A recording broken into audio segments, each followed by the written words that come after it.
We are part of the Fired Up Sports Network of shows. Please check out other Fired Up Sports Network podcasts like the P-Lot Pod, Water Cooler Talk, Bell Smashers, Philly Sports Love and Pain, Drunk on Broad, Beer Battered Sports, and the Fired Up Sports Show, which are available on all major podcasting hosting sites and social media. Also, check out Mark Ramos' Roundup on firedupsports.com, which breaks down the happenings going on with all your favorite local teams.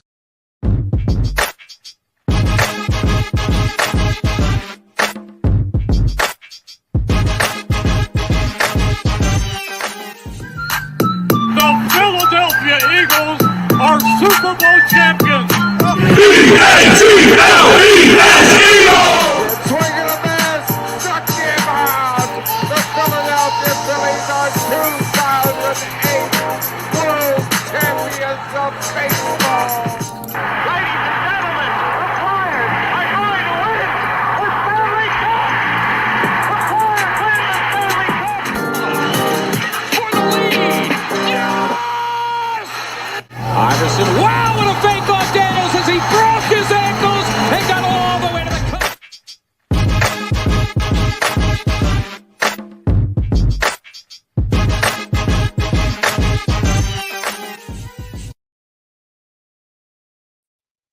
Oh, well, this is Drunk on the Ice.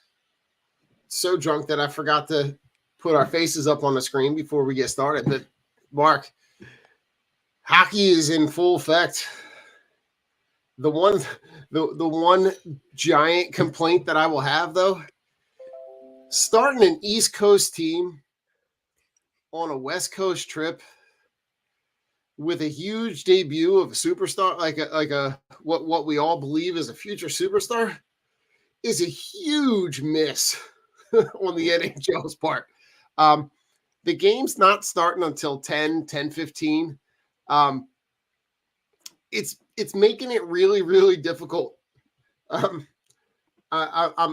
floating between like nodding off and falling asleep, and then at some point, normally around 11:45, I hit the DVR, and head to bed and catch up on it the next morning. Fast forward through all the commercials. But hockey's back, man. It's really good. Considering our sports experience over the course of the last 10 days, I would say that this hit exactly where we needed it to hit. The Phillies season ends tragically and dramatically. Well, not really dramatically. I think we all kind of saw that coming. But Flyers Twitter on Friday was electric. Everybody was all in on the debut and everything to do with the Matvei Michkov, who's 19, isn't even the youngest guy to make his debut. With the emergence of Jet Lichenko and him making the opening day roster, and you're 2 games in. You got 1 win in Vancouver, you got 1 win in Calgary, but the team, it's a good product through 2 games. Listen, through 2 games, but I like what I see. Yeah. It was a lot of it did really come in a good time. Like the Flyers starting this year, Like perfect. Came in a really good time and right sandwiched in between, an Eagles game day, their first, this is their first home game, I think, today, like actual home game at the link, They played the Monday night game against Atlanta. Oh, right. But they played. We didn't realize this until I was talking with Joe and Rich over the weekend that they've played 4 games in 4 different stadiums in 2 different countries. Yeah, like they've racked up significant frequent flyer miles. So it'll be good to have them back on a 1:00.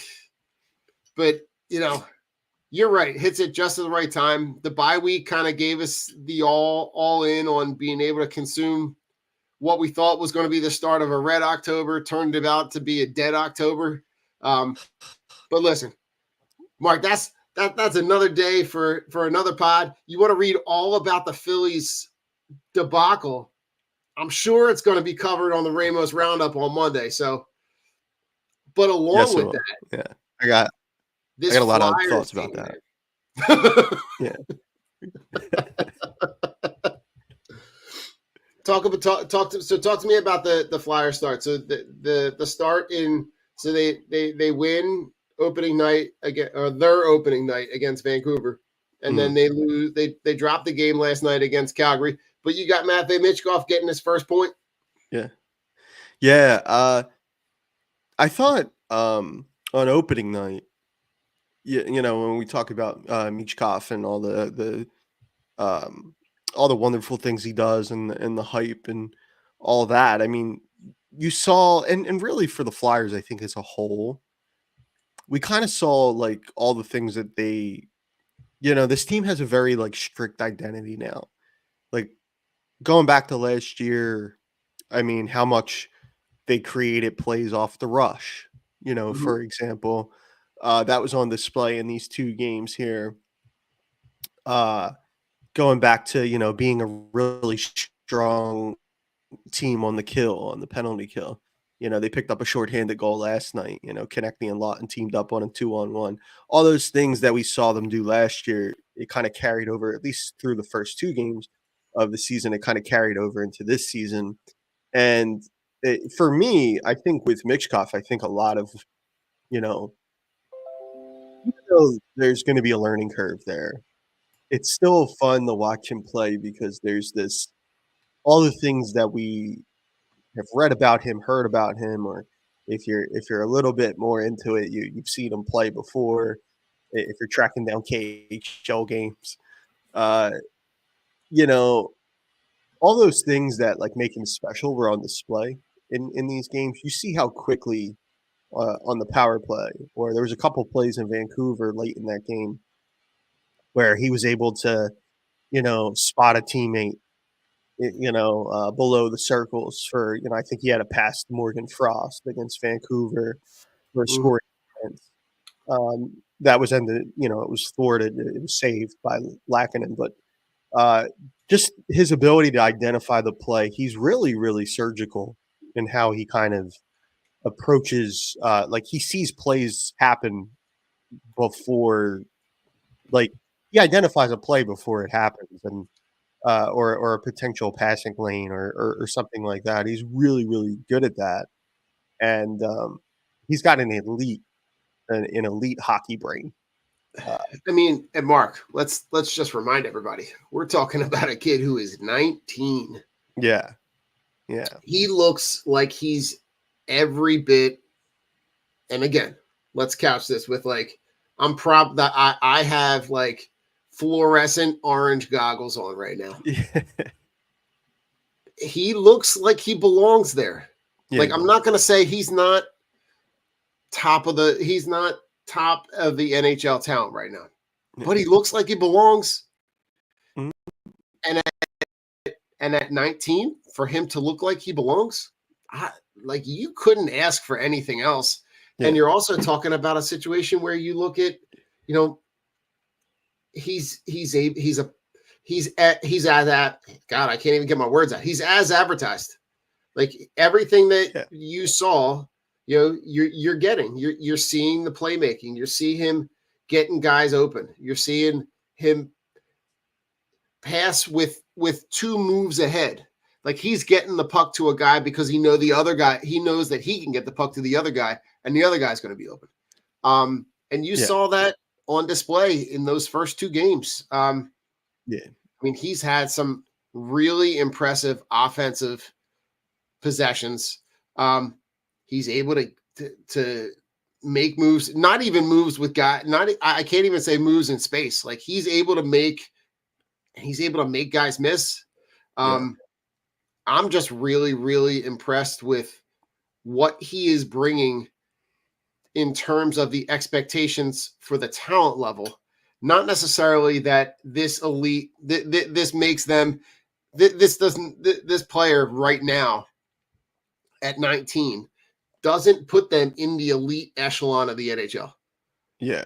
but in 2 years it could at Right. 22, right? And Yeah. now you're talking about, and you're also letting him grow with a bunch of dudes that have been around the NHL, right? You're Yeah. talking about putting him around Couturier and Konechny and getting him that NHL experience. Whew, man, it's hard. It's really hard not to get like overly excited. Yeah, yeah, and that's kind of too, like, I mean, when we talk about his ability and stuff like that, and the star potential that's there, and I mean, he's chock full of it. But at the same time, at 19 years old, being able to step in and be like a bona fide top six forward, not even a star yet, but like that in of itself is really impressive that he's able to kind of step into a like into a situation where, yeah, maybe he's not a star yet, but and there's going to be a learning curve there, but it's pretty evident that he can. I mean, he's going to score. He's going to put up points this year. I think, like especially there's something about his game that just kind of that translates well in that sense.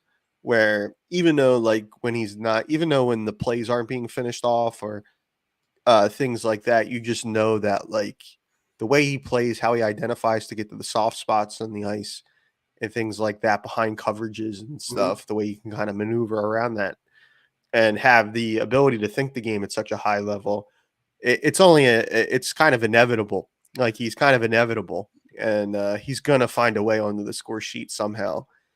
Yeah, I And mean, listen, I'm gonna pull up the play where so this play is the play from last night. It's 5-2, it's late in the third. Um and he's down low. He's down low behind the goalie. Um, but the way that he is able to create this opportunity for Konechny is really cool. So, he ends up getting the puck down low, right? And the puck is not on his stick for more than half a second, right? He yeah, saw as soon as Frost is getting him that puck, he knows, like he already knows that there's a guy in front that's going to create interference for the goalie. He already knows that Konechny's already created space in between the two defenders. To just watch that play develop and be able to see the way that he's able to, like, that's the type of playmaking ability that you're talking about. hmm yeah, It's really good it's example. like and while we're talking, I'm trying to like I'm scouring to try to find the other opportunities, but it's a really really good example, even just from last night, to see the way that they're able to get those guys in space. Yeah, yeah. I mean, um, that's been kind of like through two games. I mean, like that's kind of been pretty evident um, through these first two games. Even though he didn't get on the score sheet in Vancouver, there was a lot of play. There was a lot of plays where he kind of created something, and I do think with, and I've said this before, like in terms of on older shows and things like that.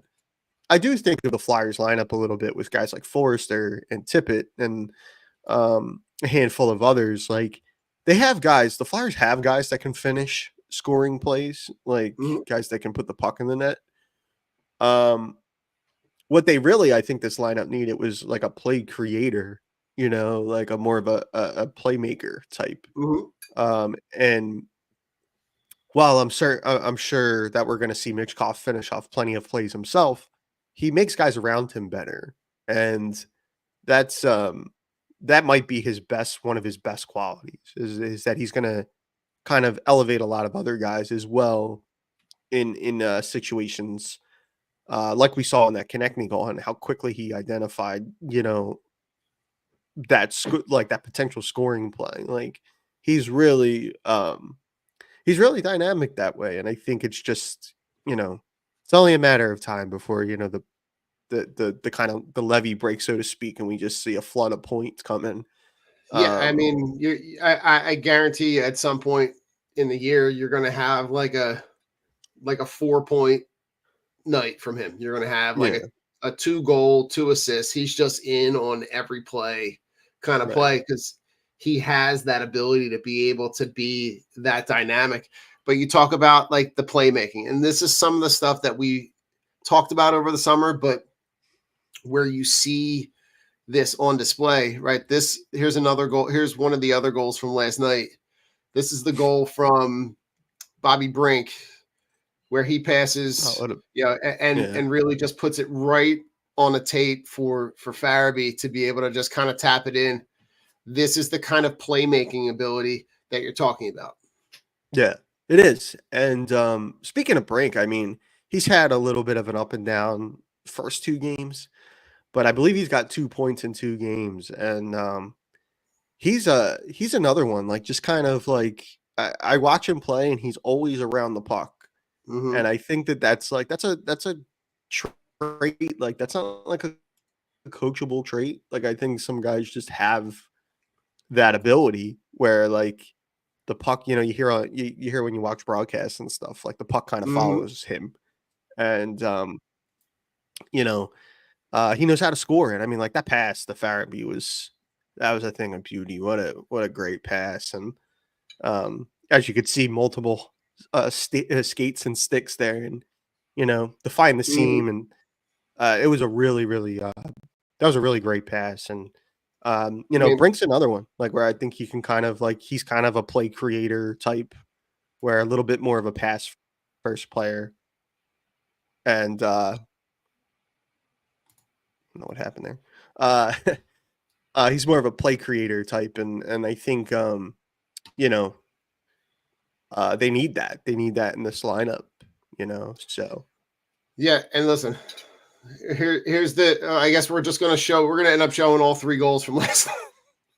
But here, like when you talk about these are like the goals from last night are mhm. really good examples of this playmaking style where every guy is trying to make every guy's trying to make. I think what I don't want to see is I don't want to see them pass up opportunities because they keep trying to get the next guy an Right, opportunity, right? right, Like you see right on this goal. This is their first goal, but you see the back and like the tic tac toe between Konechny and Law. Like it's a really good example, and the tic tac toe is done down low. It's not done with a ton yeah, of space. They're doing that with like they're within a couple feet of the goalie as they're kind of inching closer.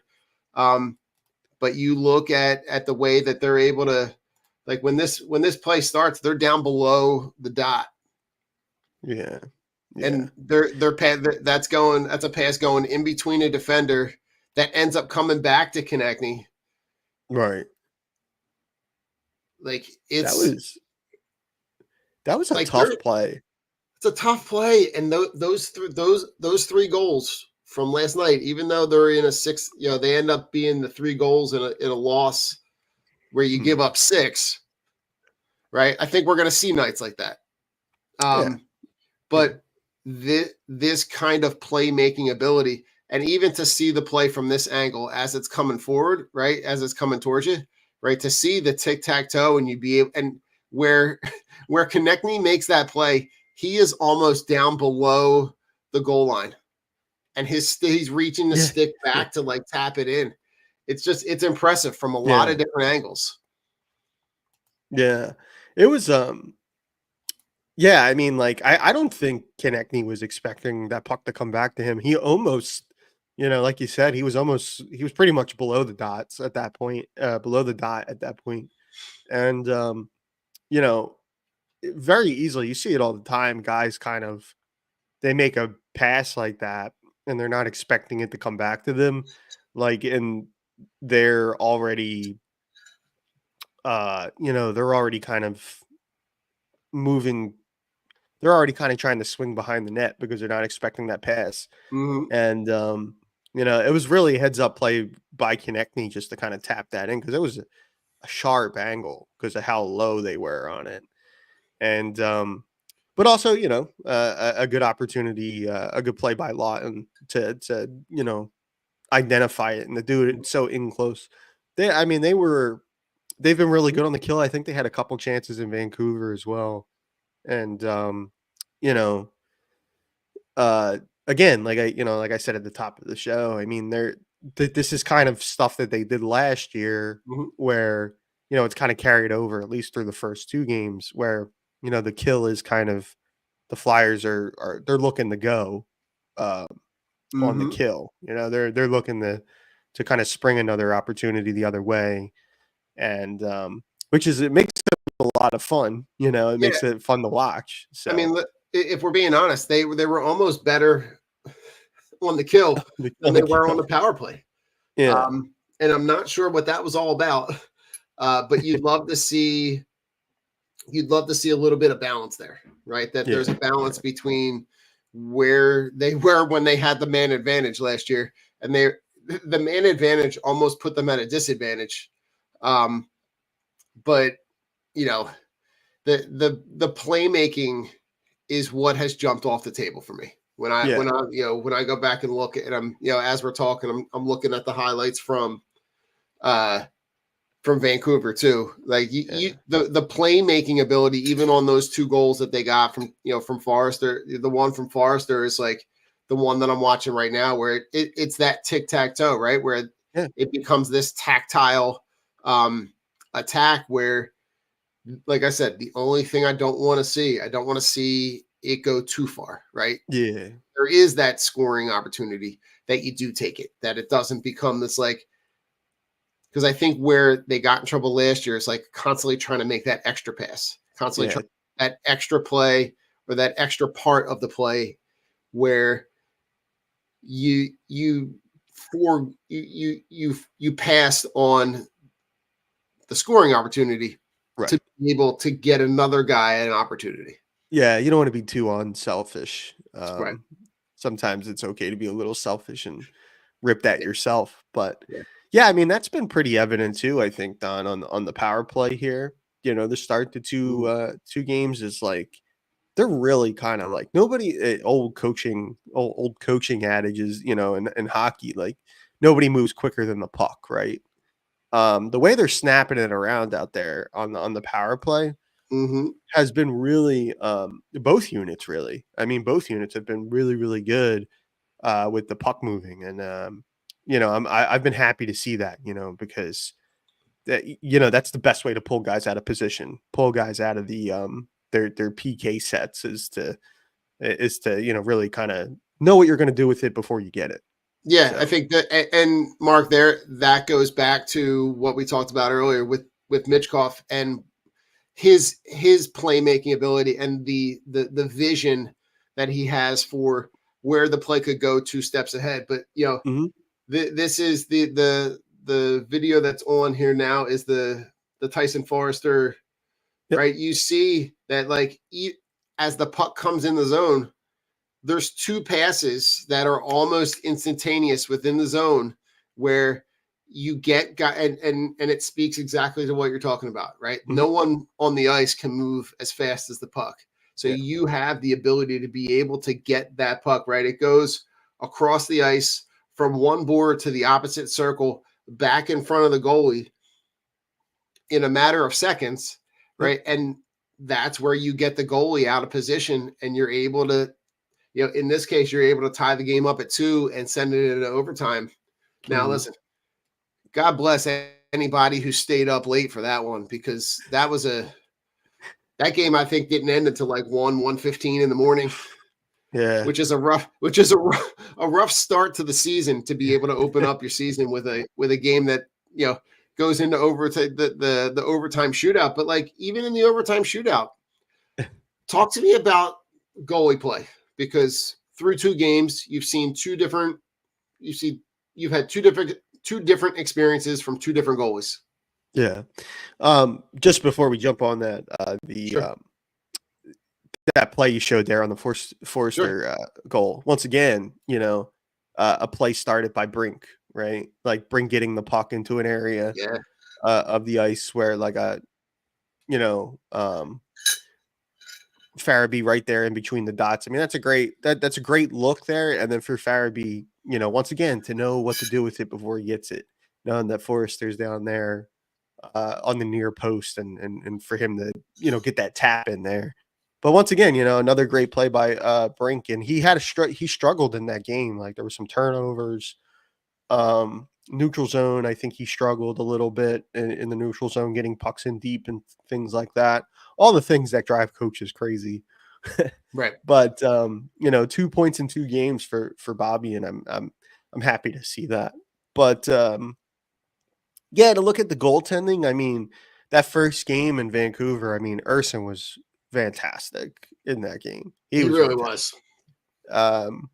Really, really looked like the bona fide starter, which is good news for the Flyers. I think going back to last year, I think with the way things kind of played out, the Hart situation and stuff like that, it really put Urson in a tough spot where he kind of had to be the guy, even if they weren't ready to kind of leave him with that, that responsibility. Mhm. But he did so admirably. He played through it, even though I think fatigue was a real factor at the end of the year. Yeah. But I mean, he made some real tough stops, especially early in that game.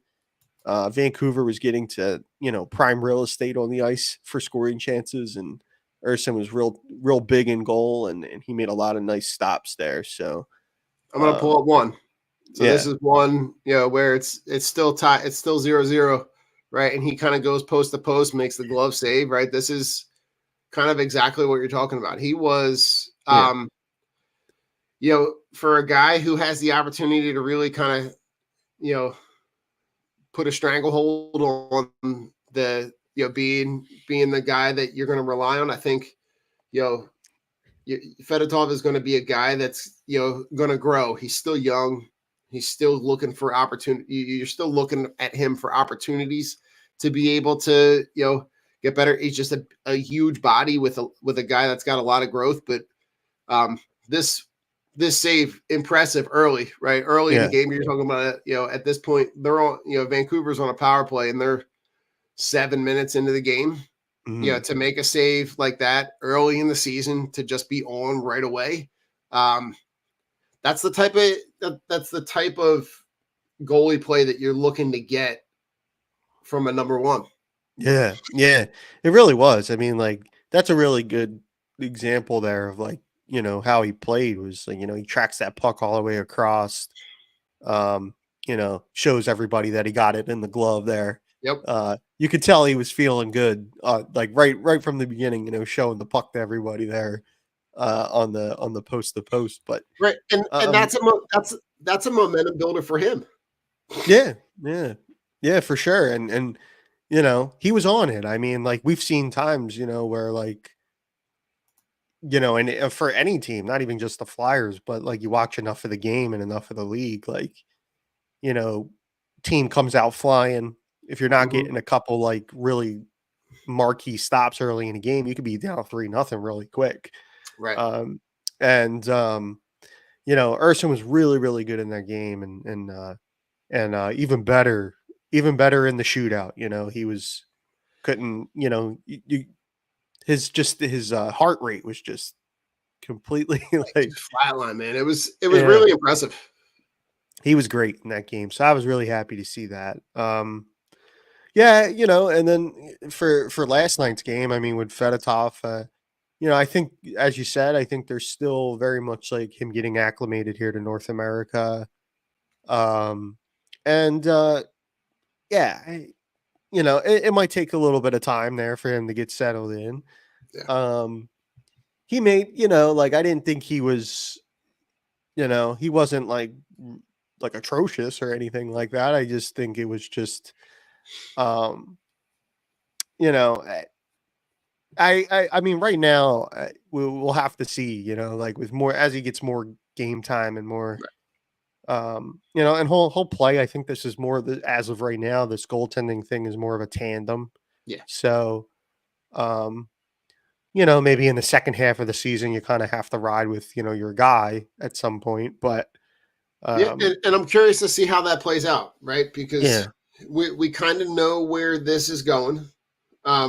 We But Mark, I'm also kind of looking at it in this from the same perspective of like not really having a ton of expectations. Yeah. Like to me, the expectations don't come until like at the very earliest until next season. Yeah. Everything right now is gravy. Yeah. Yeah. It's I all would love, gravy. yeah. I mean, like, we'll see, like, how it plays out, throughout the year. And I'm with you, though, on the expectation aspect of it. I haven't really had any for this group. Of course, I want to see them win, Right. but, I haven't, in terms of expectations, I'm just happy they're back and that, like, some of the young guys are contributing in the way that they are, and that Mitch Koff's here now, and that, and to continue to watch his growth because, you know, as he grows there and you get more talent in here, you keep hitting on the draft picks and things like that, and it'll come together eventually.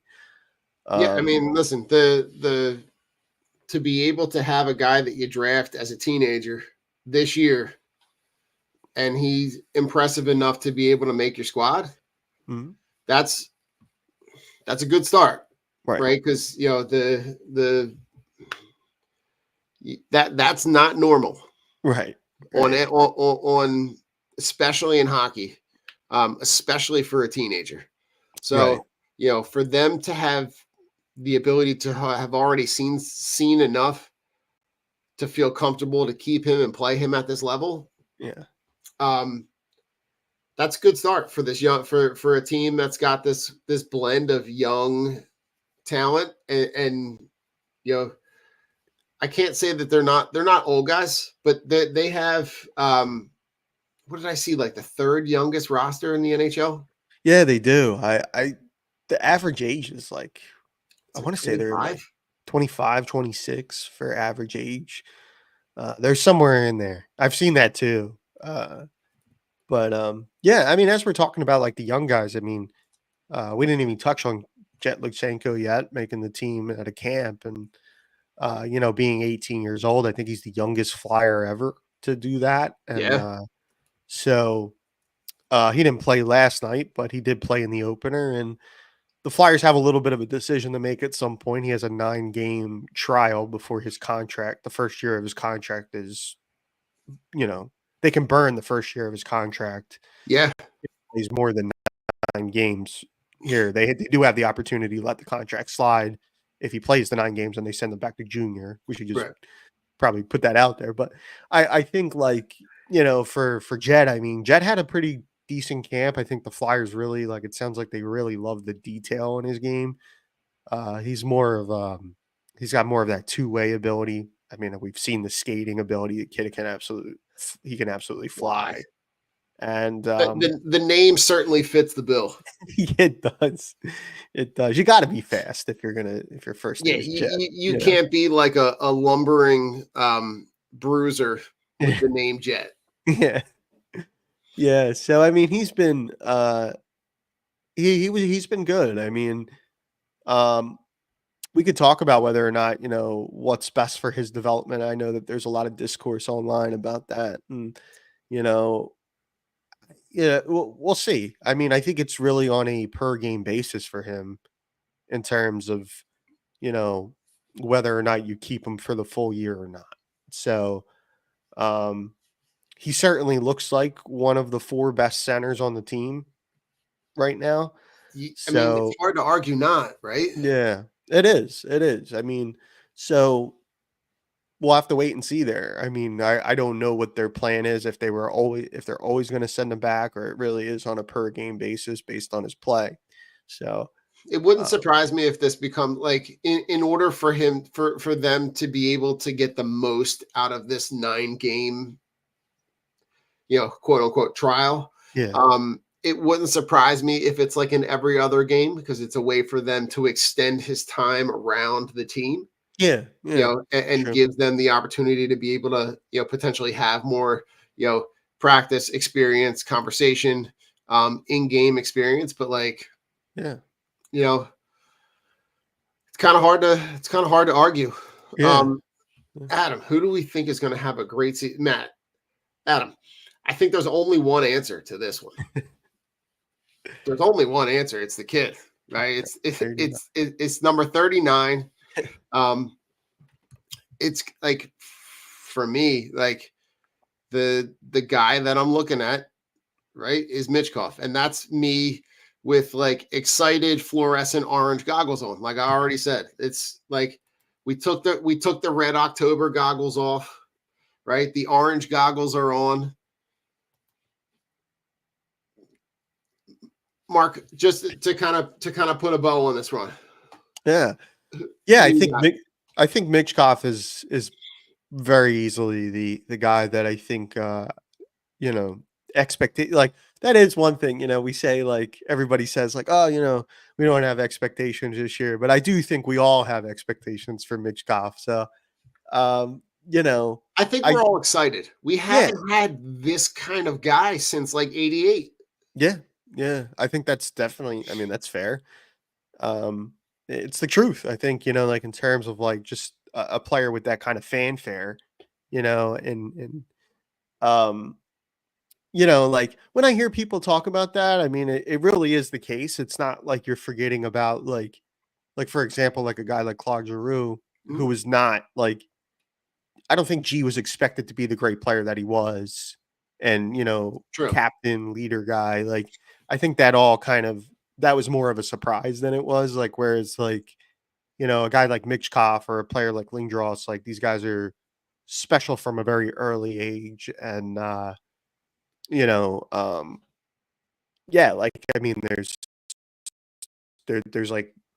special. They're just special talents, and I think Mitchkov, right, obviously there for having a great year, but I'm also expecting a good year for Joel Farabee. He got I know that may sound a little bit like recency bias since he scored last night, but I think Joel's off to a pretty good start. This is a big year for Morgan Frost and Owen Tippett as well. Like those guys need to have, those guys have to have good years in order for this to kind of, if this team is going to be moving forward in the next year or two, where we're going to have expectations for them and we expect them to win, guys like Frost and Tippett are going to probably have to they're going to have to significantly contribute to this group for that. And I'm also looking for a pretty good year for, I think Cam York is in for a pretty good year. Okay.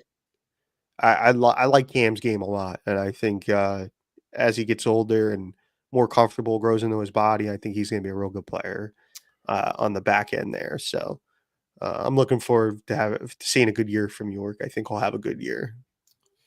Yeah, listen, I think the other guy to keep an eye on is Bobby Brink, right? What you've seen, you like what you've seen from the early results from everything that he's put out there. So, like, listen, I think on the way out, at least for me, right, I think it's unrealistic to go into this season with any kind of expectations of anything other than to continue to see progress.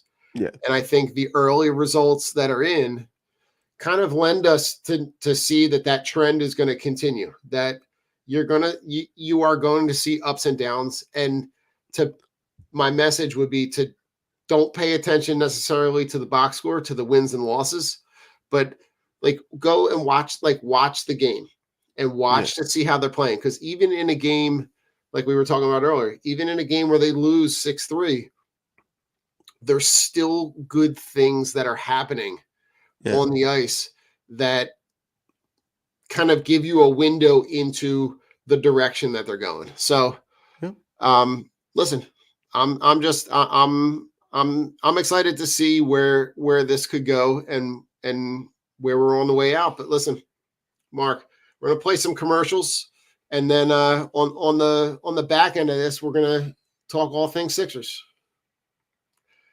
Go Flyers. Von C Brewing Company is a 20-barrel, 16,000 square foot microbrewery with a 2,500 square foot tasting room, including a spacious outside beer garden in Norristown, PA, in the heart of Montgomery County. The Von C family is part of the family that started C. Schmidt and Son Brewing in 1860. Stop in Wednesday through Sunday and taste a variety of draft and 16-ounce cans of originally brewed beer and tell them the Drunk on Broad crew sent you. Von C Brewing is located at 1210 Stenbridge Street, Suite 300 in Norristown. Cheers. Team Clicks are the only glasses for real sports fans. With interchangeable arms, you can support all of your favorite teams, or even make and create custom options as well. These die-hard sports fans have realized that sports fans needed something other than face paint to show their love and passion for their teams. Go to teamclicks.com/DOB and show your love for your hometown team. La Torrens' curated collection of men's and women's watches is a perfect investment that lasts for years to come and fits perfectly with your every outfit and style. Our range of classic watches aren't just a great perfect formal and casual accessory, but a time machine that takes you back to memories. Explore our collection of timeless watches that can reflect your taste, personality, and personal style. Our exclusive collection of carefully curated, affordable luxury watches is what you need to make a personalized style statement. You can take pride in your prized possession, handing it over to the next generations as your most loved asset that they can also own and display with the same pride. These high-quality pieces stand the test of time, giving exceptional value and return on your investment. Go to la-touraine.com and use code DOB at checkout and get 10% off.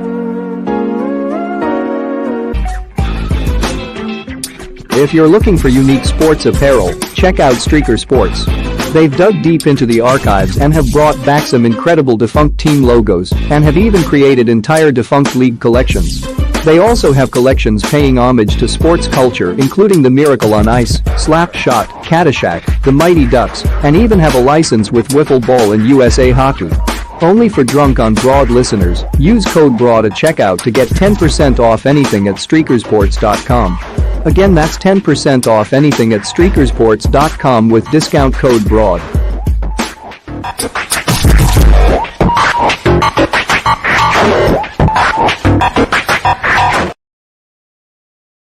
We are part of the Fired Up Sports Network of shows.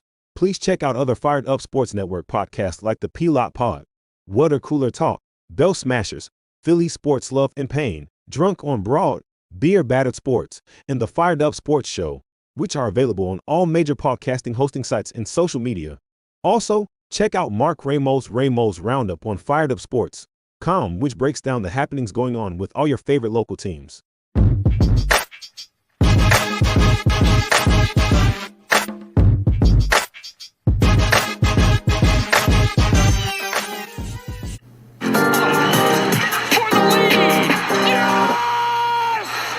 Iverson, wow, what a fake off Daniels as he broke his ankles and got all the way to the cup. Oh, well, we're back. Talking all things Sixers on Drunk on the Court. Mark, what we've seen from the Sixers, right? You've seen glimpses. This is pretty typical for the start of the NBA season. You have the exhibition game against the team from Australia or New Zealand. And then you've had the preseason game in Iowa. You have the game last night in Boston. The preseason NBA is kind of like the preseason NFL. Yeah. You're going to see glimpses of things, but you're not really going to see anything crazy. You're not. I hope that you're not going to see anything from Joel Embiid, because you really don't need to. You saw a little glimpse of Paul George. You saw a little glimpse of Tyrese Maxey. You're getting a really good look at guys that are going to be a little bit down on the roster. Talk to me about where you are going into this season, because I really like I like the way that we've talked in the past, but I like the way that this roster is constructed. Yeah. I was happy to see the other night in Iowa, hearing that, it is very much like you said, like about the NFL preseason. It's just like, everybody go out there, get your work in.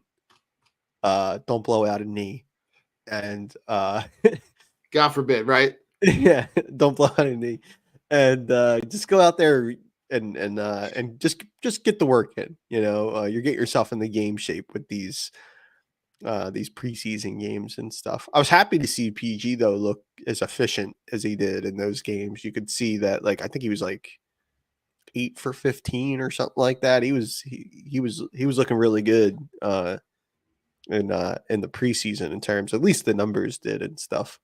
So I'm happy to see that. I'm also happy to hear, like, throughout camp here, we've heard a lot of great things about. Yeah, there we go. Yeah. Yeah, I mean, Smooth. you saw a little bit of the game in Minnesota, not in Minnesota, but the game against Minnesota, Mhm. where Paul George plays. He's got I can't remember the stat line, 18 points, handful of rebounds, but like I think what I saw was what you're seeing in the highlights is the ability for him to be and make the off the ball moves where he can really provide that second scoring option next to Embiid, Yeah. where teams really you can't leave Paul George and Tyrese Maxey alone, because you see, like, in the highlights that we're playing right now, you see him make plays outside of the 3-point line. You're seeing him make plays at the elbow. You see him drive and create contact down low. All of that is all places where he's going to be able to create other opportunities for Joel Embiid, because you're going to have to draw out and you might have to draw to, like, the matchup opportunities are there where you can, you're not going to be able to double team all three of them.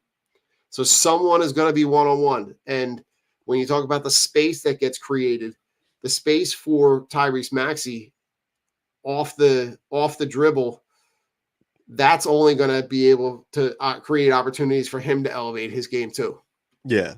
Yeah, it will. And I was happy to see, like, like you said, like, there's a lot of different there's I think he ended up with 23 in this game. Is that Yeah, I think he had 23. And It was like 18 in the first half.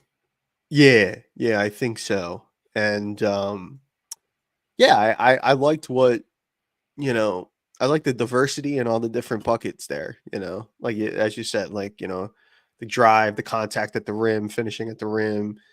A couple of those step back threes or step back jumpers were really smooth looking, and like, this one's my favorite right there. Right? Like the dribble off the elbow extended, right at that corner three. Like it's right at that elbow three. Yeah. But that off the dribble to create space is it's everything you want out of what you thought you were going to get from the last handful of years of the guy. I'm not even going to say his name. The guy that's playing in Detroit right now. Yeah. Yeah.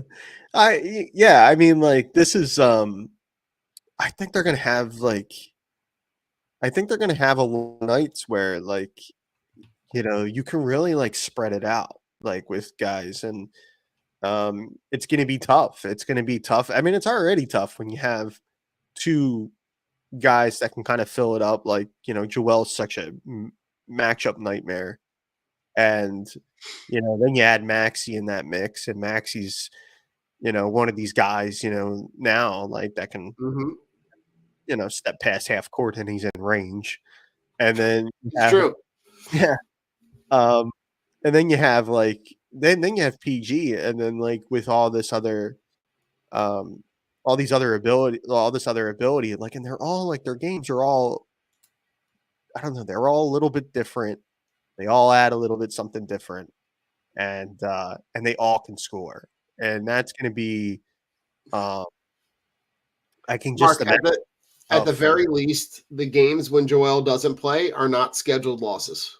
yeah, exactly. Because, like, if you're getting a shooting night, like, in the regular season from, like, a night where, like, maybe Joel's sitting, but PG's gonna play, George getting, doing some of the things that he still can be really effective with the ball in his hands, And you know, that's what they needed. I think like they needed another scoring option like that, and a guy that can kind of, has the length and the athleticism to defend and, out on the wing. I think that's been such a lot of the teams they're going to run into this year in the East. I think they have, Boston's the ultimate, athletic, with Tatum and Brown and Yeah, I mean, you're also going to run into teams like Indiana with Siakam that are going to be really athletic with Siakam and Tyrese Halliburton. You're going the to Knicks. have, Orlando's a young athletic team that kind of is on the come. Mhm. Milwaukee with Giannis is Right. they're kind of they kind of are what they are. They Right. have nights where they can be a real problem, and then nights where they really disappear. Right. Cleveland is young and athletic, so the East is you're set up to be continually competitive in the East, Yeah. which is great. Yeah, it is. And yeah, so I mean, I'm also really excited to hear about and I was on these shows. I mean, yeah, you gotta be here all year. You gotta listen to the Drunk on the Court show all year because we drop a lot of good stuff. But we were both really excited about the Jarrett McCain pick. And now coming into camp, all you're hearing about is all these like positive things about what McCain's bringing to this group. And we both said he was going to be a part of the rotation this year, and here he is in camp, and he looks like a guy that's going to step in and be a part of the rotation. So you just got to listen to the show just every. Mark, it's almost like we've been doing the show a little bit because the highlights that I got queued up, the highlight package from Jared McCain last night. Yeah. Everything out of camp is all positive news when you talk about how competitive he's been, especially on the offensive end. I don't know necessarily what to expect defensively from him. Right. But if you're looking for a guy that's going to provide scoring punch off the bench, right, a guy who's going to be one of your later rotation guys, right, because you're going to have the guys that are 6, 7, 8 coming off the bench are going to be, your Andre Drummond, your Jackson, you're going to have vet guys that are going to come off the bench and provide that veteran scoring experience. But when you need that 2-minute spell at the end of a quarter and you need a guy that's going to be, fast and explosive, it seems like he's got the ability to be able to, from everything that we're seeing, be able to create that space and create those scoring opportunities. Right. And I read a lot about this game. Boston was playing a Everybody, lot of they were playing a lot of their guys. not Porzingis, but they played a lot of guys. Yeah, they played a lot of guys there, like White's out there, Tatum and Brown. And, I'm not really worried. Like, the score doesn't matter in a game like that. It's, who cares? Like, it doesn't matter. But it was, you want to see those types of things from a player like McCain Right. in a game like that, where he's playing like, I mean, like, Derek White's a good player. I know it's preseason and he's probably, he's not balls to the wall 100% there on that play. But I mean, it's still Derek White, and I mean, there's still guys there that are NBA caliber stars. Yeah, I And mean, you're talking about a guy who was just on the Olympics, right? Just yeah, competing in the Olympics this summer. So even like I'll take that competitive experience for him, mhm. even if it's in a preseason game.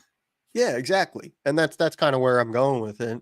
It is like it still means something to a kid who is looking to carve out a role here, who's also very young. I mean, but having him in this mix and the potential to be a really good player for this group, and to be as young as he is, and all the good things I hear about him and have heard about him since his college days, um to have him come in and be a player that you can have a part of your rotation and be as young as he is.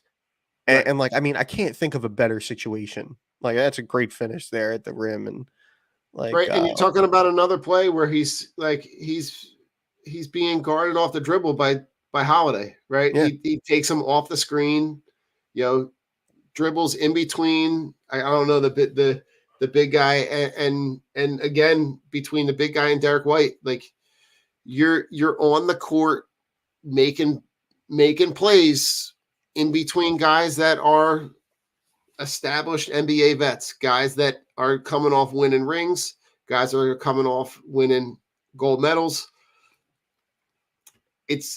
Listen, it's not regular season. It's not like you're saying he's going to be the rookie of the year, but No. they are good professional experiences to be had, even in a game. This is early in the game. This is like early in the first quarter, but like even in a game where it's very non-competitive Right. for a majority of the game, you're having good, positive, professional experiences against guys that you could be going up against in a meaningful game, and just to have that experience of being able to play against those guys early on in your career I don't see the negative in it. Yeah, and I mean playing on a Sixers team too, like I think this was also something that helped Tyrese when Tyrese first came into the league. When you True. join we see it all the time, right? Like where some young talented players step in and it takes a little while because they're pretty much the only option. You know what I mean? They True. come in, they're really, really great young players, and they're just on a team that's just not very good. And in these situations with guys like Tyrese and guys like McCain, they're coming into a situation where like the Sixers have been a perennial playoff team. They're going to get a little bit of experience that way, even if they're not like in McCain's situation, he may not be playing a whole lot, but just to have that experience of being on the bench, being around these really, really good veteran players, guys that have been in the league and have played and have been in those battles. It's really it's difficult to you can't put a price on it. It's something that it's invaluable to a player's development. I think to step into a situation where the team's actually like winning, and you get to experience that right out of the gate, as a young player. And I think, as you said, there's no downside to that. There's only it's only a positive thing. So.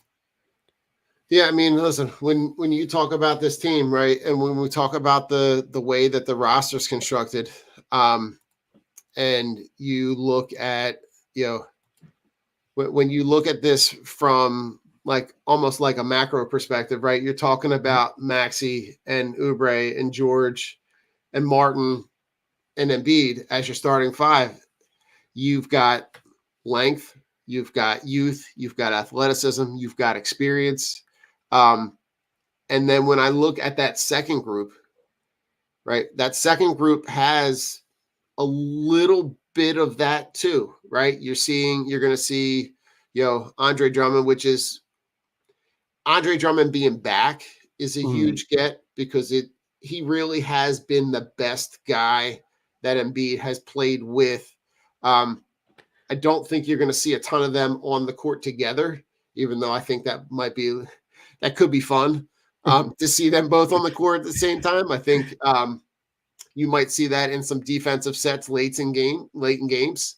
But you're going to see KJ Martin and Ricky Council, and you're going to see, Kyle Lowry, right? And then you've got the young guys, and the young guys like you look at where Jared, like we just spent a decent chunk of time talking about Jared McCain, right? And he's essentially in that third tier. Yeah. So he's got the ability to be able to grow and get that NBA experience, Right, and not have the pressure of having to perform on the court early. right, and that's kind of where I'm at with it. And really, like the point I was trying to make there was like also, even when you're in that third tier, look at the guards ahead of him here. Guys like Kyle Lowry, been around the block how many years? Eric Gordon was a young, at one time, you remember the hype about Eric Gordon, Right. and the player he was at one point in his career. I can't think of a better situation for a player like that. Reggie Jackson. God, I almost forgot about Reggie. He's already Right. been on some winning teams in Denver, and seems like a really good teammate and things like that. So it's a really good group for the guards. And I mean, this is I don't man, we're a little ways away here from the start of the Sixers season, but I'm really, really excited for this group. I think that this is Joel's, this is the best team that's been around Joel, I think. At least on paper. You had the opportunity this offseason to remake this roster significantly. And based on the guys that were out there, based on the guys that they brought in, I have to say that, like, I know that this stuff is not built on paper, but like this is the best roster construction that they've had the opportunity to have around Joel Embiid in his entire career. I think right now what we're seeing with the way that this roster is constructed is the anchor that became the guy that plays in Detroit's contract. I'm going to refuse to say it. I'm trying not to say it. Yeah. Because the way that they handled that particular situation with that guy and Jimmy Butler set this franchise back and essentially created a whole block of time where they became non-competitive. Like they were competitive, but they weren't. Right. They were competitive, but they were limited. And they were never going to be able to get over that hump because they never had that other guy. Where if you had, like, the shame of it is that you side with Brett Brown, or not Brett Brown. You side with, was it Brett Brown? It was Brown, yeah. So you side with Brett Brown. You let Jimmy Butler walk. You sign Tobias Harris because now he's got the stranglehold. I just said it. Damn it. You sign that guy that's in Detroit. Yeah. Yeah. And then Brett Brown leaves. Right. It was a weird time. It was a wild no-lose. It was like a wild lose-lose. Yeah. Yeah. And you can't, and as you said, it was very, it held them back in terms of that's absolutely one thing you can't have. If you're gonna be a competitive team, you can't have a guy making that kind of money and you're getting you're not even getting a double-double out of the guy. Like, it's just you can't. Let's be honest, that. Mark. You weren't getting anything from that guy. Yeah. That guy had more nights where he was invisible. Yeah. He was Tobias the Friendly Ghost. Yeah. He just was. He was invisible. Like when you have a playoff game where you don't score any points. Yeah. And you have nights where your best player, right? The situation we're just talking about with Paul George, in that he can be that other guy when Joel Embiid doesn't play, and they're not scheduled losses because that guy that plays in Detroit scores single digits on a night where you need him to score 25. Right. He was allergic to stepping up to the moment. Yeah. And, and PG's he's been the guy too, it's been a long time since he's been that player, but right. He was the guy. They played through him in Indianapolis, like when he was with the Pacers years ago. He had that run in OKC where he was really good. So I think getting more out of. He's so much better than Tobias. So to see him in it's a big time upgrade for the group. And to get that, as you said, on those nights where there's not Embiid nights, having him come through where you're playing through him or you're playing through Tyrese, you get those two guys to you get them going, and it'll keep you in the mix, and they can play with the ball in their hands and be top echelon guys. Yeah. And listen, Mark, if there was ever a place for that guy to go to play and get paid and just continue to just kind of exist in the abyss of the NBA and like be on a team that's like not relevant but get paid a lot of money, and like it's Detroit. Like it's Yeah. Detroit right now. It's not Right. Detroit like Bad Boys Detroit, where Detroit was like at the No. top of the East battling the Bulls. Yeah. Right? Detroit is Siberia for basketball right now. Yeah. So like for him to go, like it's almost very apropos for him Yeah. to go there and get paid a bunch of money Yeah. and just kind of like put up meaningless points in meaningless where the wins and losses really don't mean anything. Mm-hmm. And Detroit is so hot with football right now that like Yeah. they're like, great. Like the Tigers were hot. Yeah. Like the Pistons are like a distant third. Right. Like they'll be battling the Red Wings for like sports insignificance in Detroit. Yeah. Nothing against you, Detroit, but like Right. And it sucks, man, because I like Cade Cunningham. as an And individual player, 100%. yeah.